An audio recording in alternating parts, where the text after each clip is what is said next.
আপনারা তো বগুড়ার মানুষ, সিলেটে একজন পীর আছে, একটা বড় দরবার আছে ফুলতলি, ওই দরবারের পীর সাহেবের মন এত বড়, হাজার হাজার এতিম নিজে লালন পালন করে। আলহামদুলিল্লাহ বলবেন না? ওখানে হাজার হাজার ছাত্ররা দারুল কেরাতে পড়ে, পীর সাহেব তাদের খেদমত করে।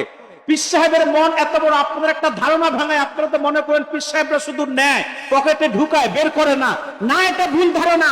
হক্কানি পীর মাশায়েখরা খায়ও খাওয়ায়ও, হাদিয়া নেও দেও, শুধু মুরিদ থেকে নেয় না, মুরিদের দুঃখের সময় মুরিদের পাশে গিয়ে দাঁড়ায়।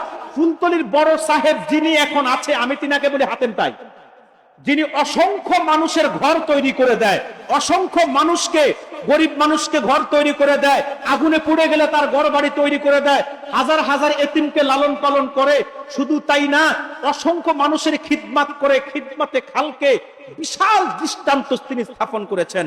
আল্লামা ইমাদউদ্দিন চৌধুরী, এটা আপনারা যারা হয়তো আলেম ওলামারা যারা ঢাকার সাথে সম্পৃক্ত, দারুন নাজাতের সাথে, তারা চিনতে পারেন। না চিহ্ন বলে গেলাম, খোঁজ দিয়ে দেখবেন, প্রয়োজনে এক সময় যাবেন সিলেটের জকিগঞ্জে, দেখবেন কি এক পীর সাহেবের বাড়ি, আপনার পীর মুরিদি সম্পর্কে ধারণাই পাল্টে যাবে ফুলতলিতে গেলে।